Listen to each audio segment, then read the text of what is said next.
राजवाड्याचा हा आतील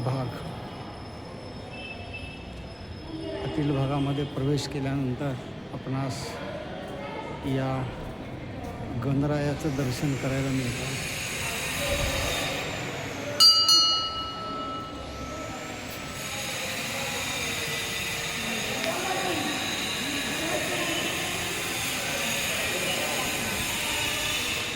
अतिशय सुंदर असा हा दगडी बांधकामातला राजवाडा आपणास इंदोर या ठिकाणी आजही चांगल्या स्थितीमध्ये असणारा पाहायला मिळतो.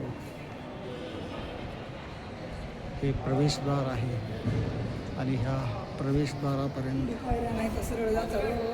2 ते 3 मजली बांधकाम असणारा हा राजवाडा आणि वरी आपल्याला सर्व लाकडी बांधकाम पाहायला मिळतं.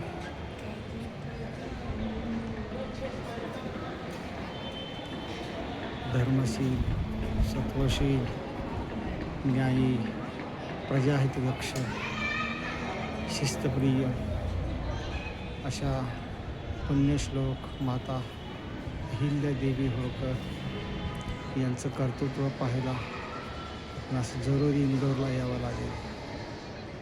नगर जिल्ह्यातील चौंडी हे त्यांचं माहेर. मल्हारराव होळकर जेव्हा महाराष्ट्रात स्वारीवर आले तेव्हा त्यांनी अहिल्यादेवी होळकर यांचा विवाह खंडेराव होळकर आपले पुत्र यांच्याशी निश्चित केला. असा हा सुंदर राजवाडा आपल्याला इंदोरमध्ये पाहायला मिळतो.